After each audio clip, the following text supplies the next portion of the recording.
Logan? Shit, man. It's 2 a.m. Wait, did you just call me Dad?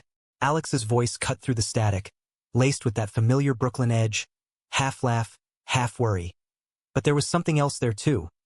A tenderness that hit me like a sucker punch, making my breath hitch. I dropped the phone, the thud echoing louder than the storm outside, because in that split second, with his voice wrapping around me like an old flannel shirt, I realized I'd been lying to myself for years. Alex wasn't just my lifeline. He was the gravity pulling me under, and the truth I'd buried deeper than my old man's grave was clawing its way out. I don't remember much after that call, just fragments. Alex's tires screeching up to my building 20 minutes later, his knock like thunder on the flimsy door, and then his arms around me, solid and warm, smelling like rain-soaked leather and that cheap coffee he chugged from dive bars. We were both soaked through by the time he got me inside, my t-shirt clinging to my skin like a second layer of shame. His hoodie unzipped to reveal the faded Mets tee underneath, the one I'd given him for his 21st, back when we thought we'd conquer the city together. "Talk to me, Loge," he said, guiding me to the couch, his hand lingering on my back a beat too long, fingers tracing the knobs of my spine like he was mapping out a secret. I wanted to spill it all. The anniversary of Dad's crash hitting me like a freight train, the bottle of Jack I'd polished off to numb the edges, the way I'd stared at old photos until his face blurred into Alex's in my hazy brain. But instead, I mumbled something about needing air, about the walls closing in, and he just nodded, those green eyes, sharp as broken bottle glass, locking onto mine without flinching. We'd met in freshman year at Rutgers, two Jersey boys lost in the sprawl of college parties and existential dread. Alex was the golden boy. Quarterback build, easy grin that could charm a bouncer or a barista, the kind of guy who made straight dudes question their playlists without even trying. Me? I was the shadow, art major with paint under my nails and a sketchbook full of half-formed dreams, dodging my old man's expectations like they were live grenades. Dad was a cop, old-school NYPD, the type who believed in bootstraps and burying feelings under a six-pack. "Man up, son." He'd grunt over Sunday roasts, his badge gleaming like a warning, when he wrapped his cruiser around a pole on the Belt Parkway 3 years ago. Black ice, they said, but I knew better. It was the job eating him alive. I inherited his silence along with his beat-up Ford. Alex had been there for the funeral, standing ramrod straight in that ill-fitting black suit, his hand on my shoulder the whole eulogy. He's watching, Loge, proud as hell. We'd gotten blackout drunk after, toasting to the old bastard in a dive-off Flatbush, and somewhere in the haze, I'd leaned in too close, our knees brushing under the sticky table. He pulled back with a laugh, clapping my back like it was nothing, but his eyes had lingered. Or maybe I'd imagined it. Wishful thinking was my specialty. That night in my apartment, with the rain easing to a drizzle, we cracked open a couple of IPAs from the fridge. His contribution, always stocking my empties like he knew I'd spiral.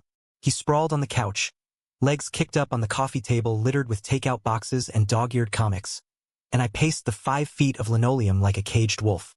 "It's been 3 years," I finally choked out, sinking beside him, our thighs pressing together in the narrow space. "And it still feels like yesterday. I keep waiting for the call that never comes, you know? Like maybe it was all a bad dream." Alex set his bottle down, turning to face me fully, his knee nudging mine in silent permission. "You're not dreaming this, man. You're here. With me." His voice dropped low, that gravelly timbre that always made my stomach twist in ways I blamed on bad tacos. Up close, I could see the faint scar above his eyebrow from that pickup game gone wrong, the one where I'd stitched him up with thread and prayers in our dorm bathroom. "And hey, if you need a dad figure, I'm your guy. Bad jokes and all." I laughed, but it came out wet, strangled. "Don't say that. You're more than that." The words hung there, heavy as the humid air, and for a heartbeat, the room shrank to just us. His breath syncing with mine, the faint stubble on his jaw catching the lamplight. I could have bridged the gap, tasted the hoppy bitterness on his lips, confessed the nights I jerked off to the phantom press of his body against mine in crowded subways. But fear clamped down, cold and familiar, and I pulled back, muttering about needing a smoke. Outside on the fire escape, the city hummed below, honks from cabs on Atlantic Avenue, the distant wail of sirens that always sounded like Dad's old radio crackling. Alex followed, lighting my cigarette with a Zippo that flickered like a heartbeat. We leaned on the rusted railing, shoulders touching, and he started talking, really talking, for the first time in months. About his own ghosts. The family back in Bayonne who disowned his sister for coming out last Christmas. The string of girls he dated just to keep the questions at bay. The way he'd wake up sweating from dreams where he reached for someone he couldn't name. "You ever feel like you're living someone else's script?" he asked, exhaling smoke into the night. His profile was all sharp angles, softened by the vulnerability cracking through. Like, I'm supposed to be the straight arrow jock, popping the question to some sorority girl, but it all feels scripted, fake. My heart jackhammered, the cigarette burning down to ash between my fingers. "Yeah," I whispered, the admission slipping out like a breath I'd held too long. Every damn day, our eyes met over the glow of embers, and in that suspended moment, with the skyline glittering like a promise, I saw it, the mirror of my own hunger in his gaze. He leaned in, slow as molasses, his lips brushing mine tentative, testing, salt and smoke and something electric that shot straight to my core. We kissed like men starved, hands fisting in wet fabric, the fire escape creaking under our weight as bodies aligned in frantic rediscovery. His mouth was hot, demanding, tongue tracing the seam of my lips until I opened for him with a gasp. "Logan," he murmured against my skin, the sound of my name a prayer and a plea, his fingers threading through my hair, tugging just enough to arch my neck. I tasted the rain on him, the city, the years we'd wasted dancing around this truth. My hands roamed his chest, solid under the hoodie, thumbs circling nipples that hardened through cotton, drawing a low groan that vibrated between us. We stumbled back inside, shedding clothes like sins. His shirt pooling on the floor, revealing the tattoo on his ribs, a compass rose I'd inked during a drunken art phase, pointing north like it knew where we were headed. My apartment blurred into a haze of skin and size, the couch becoming our altar as he pressed me down, straddling my hips with a weight that grounded me. "I've wanted this," he confessed, voice rough as he ground against me, friction sparking stars behind my eyelids. "Since that night after the funeral. Thought you didn't. Fuck. Loge, tell me to stop if." "Don't," I begged, pulling him closer, legs wrapping around his waist to lock us in place. Our rhythm built like the storm outside, slow builds to crashing peaks. His hand slipping between us, stroking with a sureness that unraveled me. When I came, it was with his name on my lips, a shattered litany, and he followed seconds later, burying his face in my neck, breaths ragged against my pulse. After, we lay tangled in the sheets I dragged from the bed, the room smelling of us. Musk and malt and midnight confessions. His head on my chest, fingers tracing lazy patterns on my hip. Alex whispered, "This changes everything, doesn't it?" "Yeah," I murmured, kissing his temple, the world outside fading to irrelevance. "But maybe that's the point." Dawn crept in through the blinds like a thief, painting stripes across Alex's sleeping face. Peaceful in a way I'd never seen, lashes fanned dark against freckled cheeks. I watched him for too long, memorizing the rise and fall of his chest, the way his arm draped possessively over my waist even in dreams. Last night felt like a fever dream, the kind you chase but never quite catch, and part of me waited for the regret to crash in, for him to bolt with some bro-code excuse about experimenting. But he stirred, green eyes fluttering open, and the smile he gave me, slow, genuine, crinkling the corners, erased every doubt. "Morning, handsome," he mumbled, voice thick with sleep, pulling me in for a lazy kiss that tasted like toothpaste and possibility. We moved like we'd been doing this forever.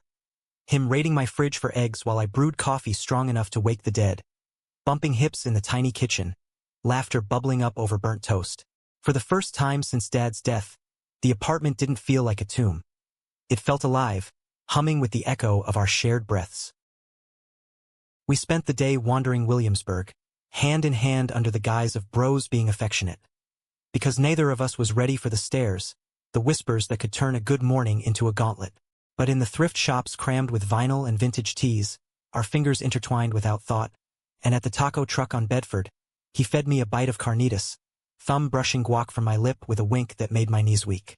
"Your trouble, O'Connor," I teased, but my voice betrayed me, soft with the awe of it all. By evening, we were back on my couch, Netflix droning some forgettable rom-com, his head in my lap as I carted fingers through his hair. The credits rolled, and silence settled, comfortable but charged. "So," he said, sitting up, eyes searching mine. "What now? Labels? Coming out? Or do we just keep stealing moments like thieves?" I swallowed, the weight of it pressing in. The world outside our bubble wasn't kind to guys like us.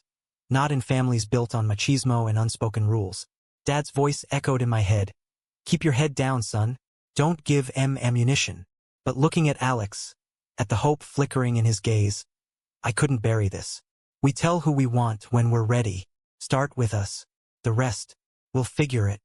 He nodded, sealing it with a kiss that deepened into heat, hands exploring with newfound familiarity. That night, we took our time. Slow undulations on the bed, his mouth mapping my body like uncharted territory, drawing gasps and pleas I'd never voiced. He was patient, reverent, fingers curling inside me with lube-slick precision until I was arching, begging. His name a mantra as release claimed us both. Afterward, curled against him, I traced the compass tattoo, whispering, "Points true north. Always has." Weeks blurred into a rhythm. Stolen lunches in Central Park where he'd pack PB and JS like we were kids again. Late nights at his Bushwick loft sketching, while he tinkered with his guitar, covers of Springsteen that twisted my heartstrings. We were good together, easy in the domesticity, electric in the passion. Sex became a language. Mornings quick and playful in the shower, his hands soaping my back while I nipped at his collarbone. Evenings languid, bodies slick under the fan, him riding me with a fierceness that left bruises I wore like badges. But cracks spiderwebbed in, subtle at first. Alex's phone buzzed more. Texts from the guys, laced with emojis and inside jokes that made him tense. His laughs forced. I'd catch him staring at old photos on his nightstand. Him with his ex, Jenna, arms slung casual around her waist at some frat party. "Ancient history," he'd say, kissing my temple, but the shadow lingered. Then came the family barbecue, his folks' annual blowout in Bayonne, the kind of Jersey affair with kielbasa grilling and polka blaring from a boombox. "Come as my plus one," he urged over beers at our spot, McSorley's. "They love you. It'll be fine." I wanted to believe him, to step into his world without armor, so I said yes, ironing my best button down, nerves churning like bad diner coffee. The backyard was a time warp. Aunts in floral muumuus, uncles in polo shirts slapping backs, kids chasing fireflies as the sun dipped low over the bay.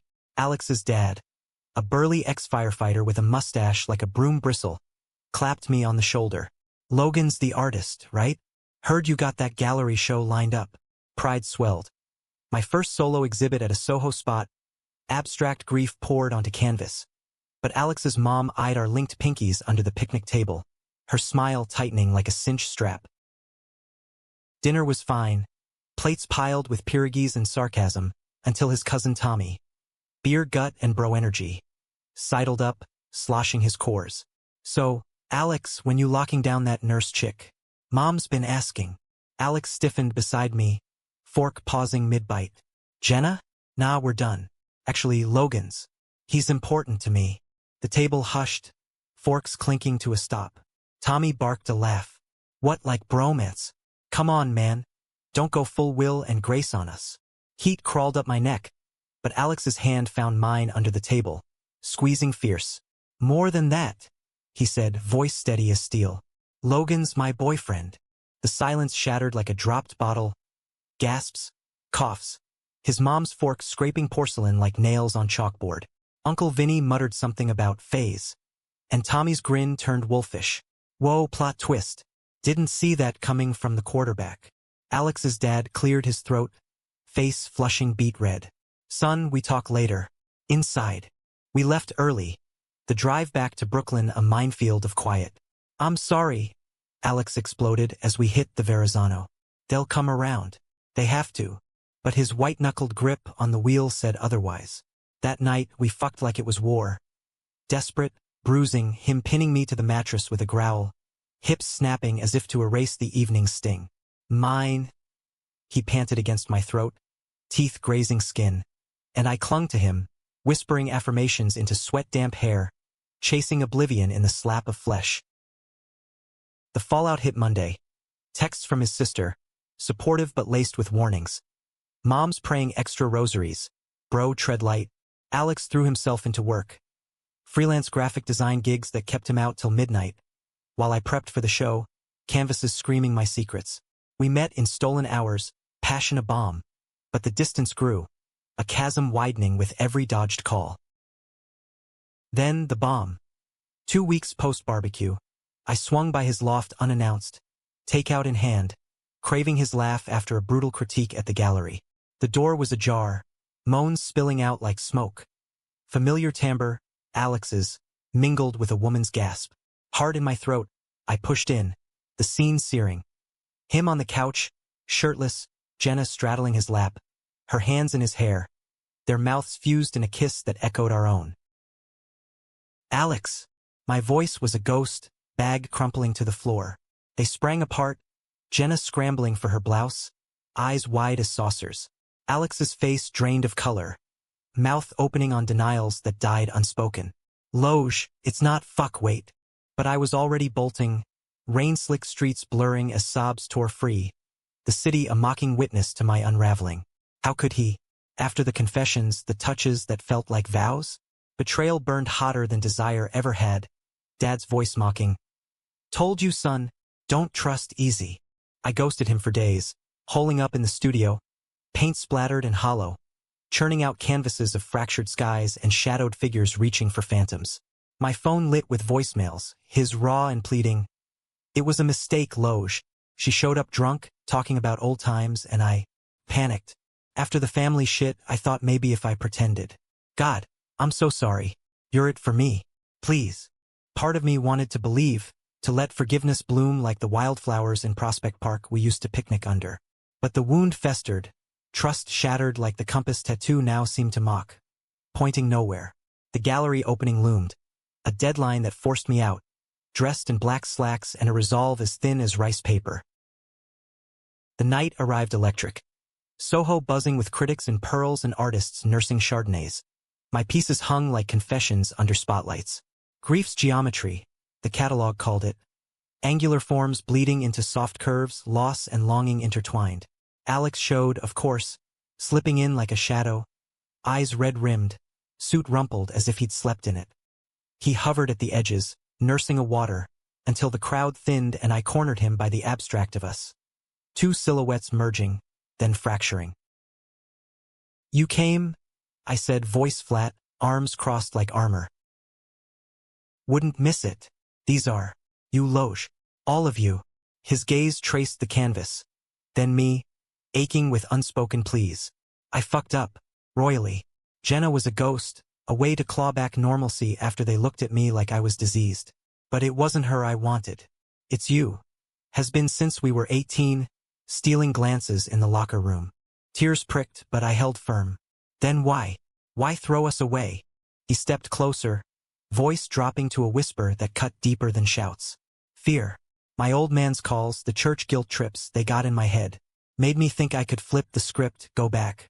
But I can't. Without you, I'm adrift. His hand reached for mine, tentative, and against every instinct screaming retreat.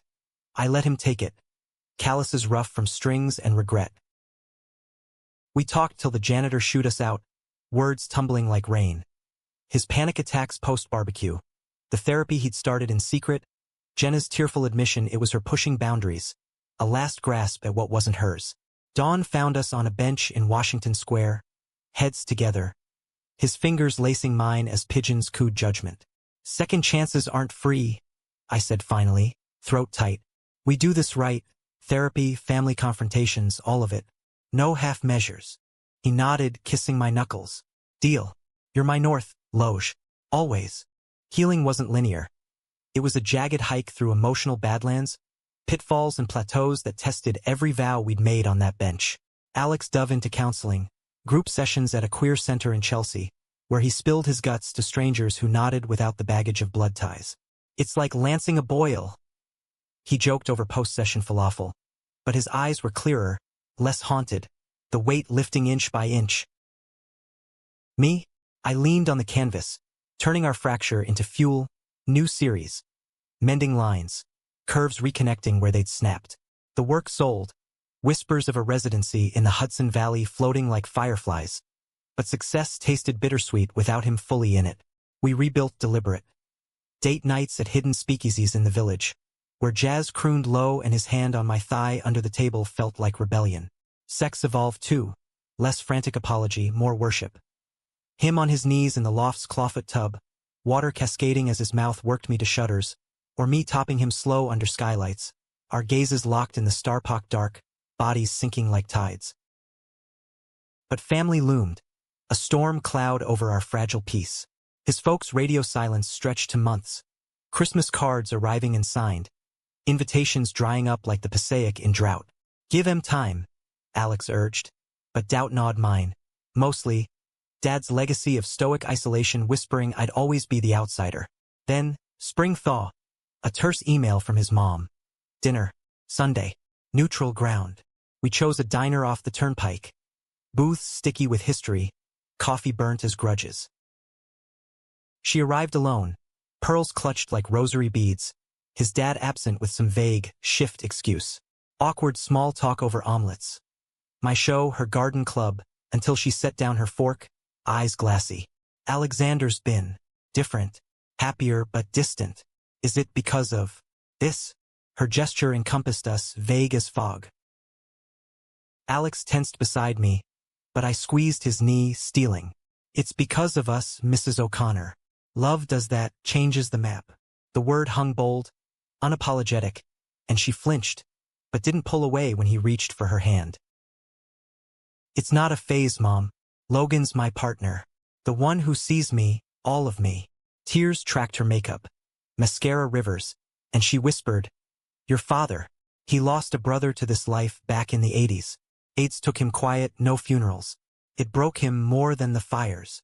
The confession cracked her open, and ours 2 hugs exchanged over cooling fries, promises to try, tentative bridges over chasms.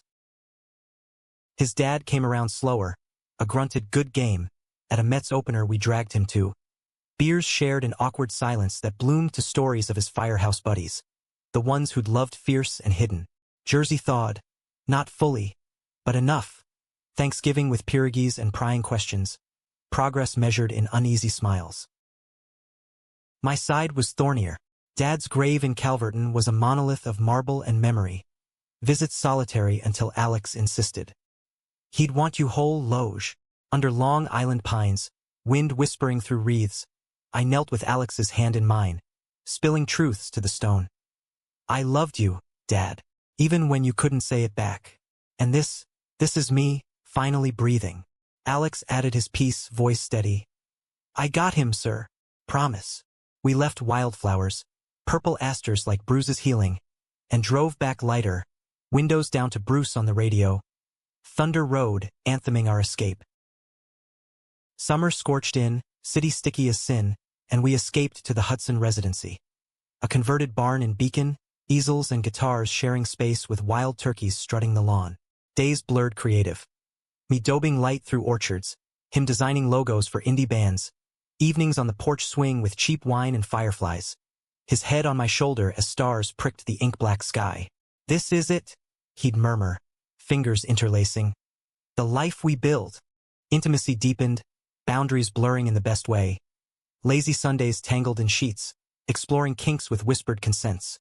Silk ties from his ties drawer binding my wrists as he edged me merciless, or me blindfolding him, feathers and ice tracing paths that arched his back like a bowstring. Vulnerability became our aphrodisiac. Post-climax talks turning to dreams. Adopting a mutt from the shelter, maybe a place upstate someday, roots beyond concrete. But conflict brewed insidious. My career tugged west, a gallery scout from LA sniffing around, offers of sun-soaked studios and solo shows that screamed escape. It's a chance. I told him over FaceTime from a scouting trip, palm trees mocking the gray I'd left. Alex's smile didn't reach his eyes. Yeah, big time. Guilt gnawed. Our life was East Coast grit, but ambition whispered louder. Return brought the clash. Dinner at our favorite Thai spot on Smith Street, Pad CW cooling as tensions simmered. Go if you want, he said, chopstick stabbing noodles. But what about us? Long-distance Loge? I'm not built for that. It's 6 months, tops. We could make it work, visits, calls. But his jaw set, that quarterback stubbornness flaring. Or I could come. Designs remote. We start fresh. You and me against the sprawl. Panic spiked. Sacrifice felt like chains, even gilded. You'd resent it. Uproot everything for my ego trip. Voices rose, drawing glances from the fish tank, hurt-lacing accusations. His fear of abandonment echoing his sister's exile, my terror of repeating Dad's trapped life. We stormed out separate, the walk home a chasm of silence, slamming doors to echo chambers of doubt. Reconciliation came raw. Me crashing his loft at midnight, rain-lashed and resolute, finding him strumming melancholy chords on the guitar. I can't lose you, I blurted, dripping on his rug. LA's lights, but you're my gravity. He pulled me down, music forgotten, bodies colliding in urgent need. Clothes shed frantic, him taking me against the wall. Thrusts deep and forgiving, gasps mingling with I love you, that sealed cracks. We chose compromise, deferred the residency, me negotiating a hybrid, months in LA, roots in Brooklyn. It wasn't perfect, but it was ours, human in its mess. Fall foliage turned the Hudson gold as we hosted friends. A low-key party in the barn, fairy lights strung like promises. His sister came, arm in arm with her girlfriend, toasts raised to found family. Laughter flowed freer than the beer, and later, under a harvest moon, Alex dropped to one knee on dew-kissed grass, ring glinting. A simple band etched with compass points. Marry me, Logan? Let's make this forever. Tears blurred the yes, our kiss salt-sweet, cheers erupting like fireworks. It wasn't fairy tale. It was us, scarred, stubborn, soaring. In the quiet after, bodies entwined on a blanket, stars wheeling above, I traced his tattoo. True north, I whispered, and he smiled, pulling me closer. Home. Yet life, that great equalizer, had one more twist.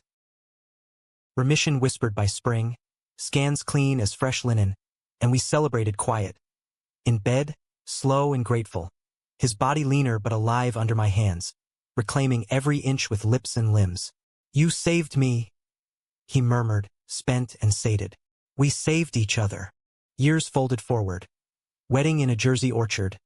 His dad walking him down the aisle with gruff pride. My sketches of the day framed in our upstate fixer-upper.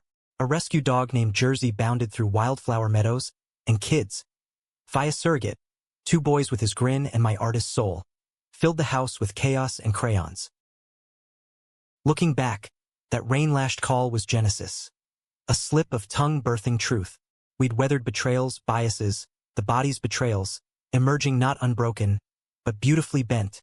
Proof that love, in all its queer, gritty glory, is the ultimate American dream.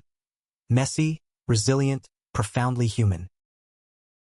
Epilogue whispers in the quiet hours, when the boys are Abed and Jersey snores by the hearth, Alex and I on the porch swing, his head on my shoulder, wineglass dangling lazy.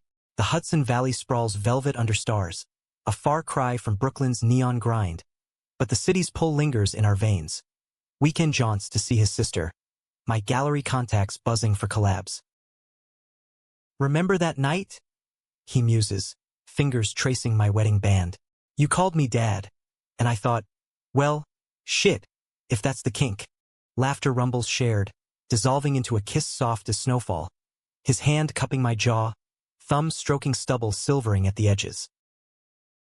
Yeah, I reply, nuzzling his neck, inhaling the evergreen and earth of him. Best wrong number ever. We've aged into it. Lines etching laugh-shared stories, bodies softer but no less hungry. Mornings with coffee and coupling, his mouth hot on my hip as dawn filters lace-curtained. Anniversaries wild, role-play nods to our origins, me calling him in husky pleas that end in shudders. Challenges didn't cease. My LA stint stretched to a year, video calls bridging miles with frustration-fueled phone sex that left us aching. His folks' acceptance wobbled during the boys' baptisms, old prejudices flaring like summer brushfires, doused by grandkids' dimpled grins. Society's gaze sharpened too. A viral op-ed on queer family norms sparking trolls that hit too close, forcing us to armor up for school runs and PTA meets. But resilience was our gospel. Therapy became ritual, not just crisis. Monthly check-ins unpacking the weight of what-ifs. Emerging lighter, lovers deeper. Art flourished. Joint exhibits blending my abstracts with his graphics. Themes of entwined trajectories. Selling out to collectors who saw their own fractures reflected. The boys? Finn, 7, with Alex's curls and a penchant for drums. Riley, 5, my hazel eyes and endless questions. Teach us daily. Dads, why rainbows? Finn asks at pride parades, flags waving vibrant. Because love's a spectrum, kiddo, Alex explains, hoisting him high, while I snap photos, heart full to bursting. One crisp October eve, as leaves crunch underfoot on a hike, Finn tugs my sleeve. Uncle Tommy said boys don't marry boys. The words land like stones, echoing old barbecues, but Alex kneels. I level. They do now, buddy. And we're proof. Home, we curl on the rug, story time turning to family lore. The rain call, the betrayal mended, the ring under moons. Instilling that love's not linear, but a choose-your-own adventure. Pages turned with courage. Nights like this, with Alex's snores soft beside me, I ponder Dad's ghost. Would he approve? The cop who hugged awkward, who taught duty over desire. In dreams, he nods from the bleachers, badge dimmed, pride in his eyes like stadium lights. Forgiveness, I learned, flows both ways, toward the living, the lost. We've hosted Thanksgivings bridging worlds. His Jersey clan with my art crowd, kielbasa beside vegan roasts, toasts clinking to found and chosen. Losses came. His mom to cancer last winter, her bedside vow. You made him brave, Logan, a bomb sweeter than any canvas. Now, at 40, with gray threading temples and aches in joints from flag football games, I sketch us on the swing, lines softer, entwined eternal. Alex stirs, murmuring, "Love you, old man." I kiss his brow. To the end of the line. And beyond, I think, as stars will on. That speechless night birthed this. A life not perfect, but profoundly ours.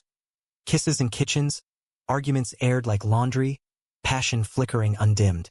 In America's vast tapestry, equal parts grit and grace, we wove our thread, queer and unapologetic, a story proving, from a wrong call comes the truest home.